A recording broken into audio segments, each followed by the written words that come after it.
Chino! Opa.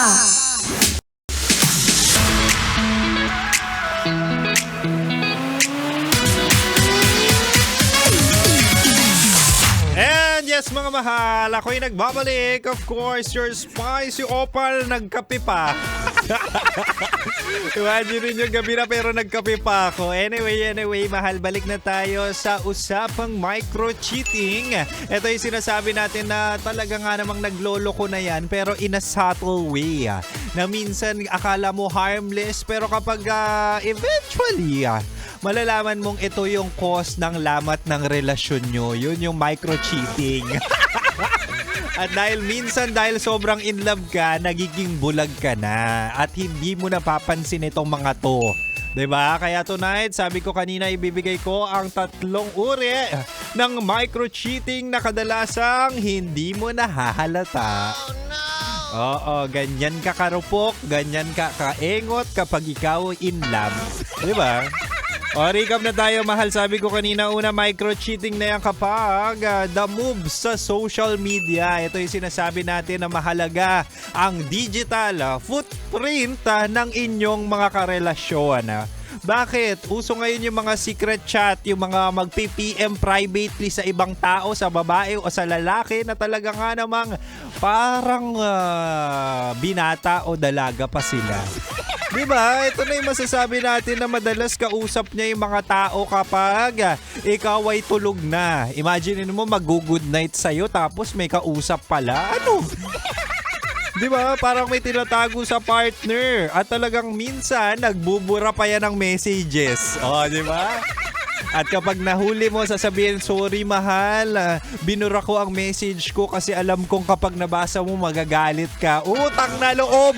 Mapapamura talaga ako sa mga ganyang tao. Di ba? Huwag mong i-message kung alam mo naman sa sarili mo na talagang mali yung gagawin mo.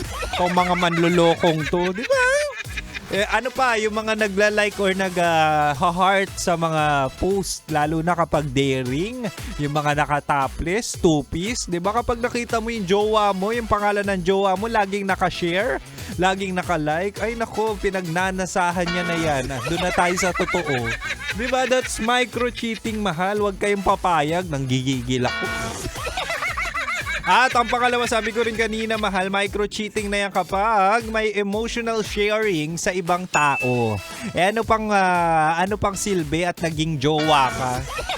Kung magpapa-comfort siya sa tuwing kayo'y nag-LQ o di kaya may problema siya, nagpapa-comfort kay best. Diba? Nagpapa-comfort sa best friend, sa ibang tao. Anong silbi mo? Bakit ka pa naging partner? Diba? Kung hindi siya magiging open sa'yo and at the same time, hindi kanya nakikitang emotional support. Ay nako, that's micro-cheating. Na so tuwing LQ kayo, kay best friend lumalapit. Ingat sa mga best na yan. Naku, minsan hindi yan tao kundi ahas. Diba? At ang pangatlo't panghuli, mahal, micro-cheating na yan kapag ang daming sikreto. Diyos ko, basic na basic. Minsan tatanungin mo at talaga nga namang hindi pa sasagot o di kaya magsisegue ng panibagong topic. Ano pa, iniiwasan ka na. Ano pa, nagiging body language or parang defense mechanism niya ang magtago ng cellphone. Mahal, bakit magtatago ng cellphone kung wala naman tinatago? Bakit magtatago ng cellphone kung wala namang kasalanan? Diba? Bakit ayaw sagutin yung simpleng tanong kung hindi naman gumagawa ng kalokohan? That's micro-cheating, mahal, kapag ang dami ng sikreto. Kapag hindi na nagiging open sa'yo, sayang ang pagmamahal mo sa taong wala namang transparency or sa relasyon na wala namang transparency. Hindi mo lang yan nakikita pa, pero eventually itong mga micro-cheating na to, itong maliliit na to, kapag to nag-build up, that's the cause of your breakup. And as well as you're breaking your heart to the wrong person. Diba? Ganun yung mga hindi nyo nakikita kapag in love kayo. And minsan, mas okay na marinig o makita to sa ibang tao na talaga nga namang nakakakita ng mga kaingutan mo sa pag-ibig. Uy, totoo yan ha. At sana mahal, magising ka na sa katotohanan at si Kim Chino ay iyon na lang ibigin. Wow! Sige na mahal, ako'y sisibat na. Pero wag kayo mag-alala, susunod na po sa akin sina Titan Jello at Rakitera sa kanilang programang Rocky Secret Files with Tyron Jello. Salamat mahal, bye-bye!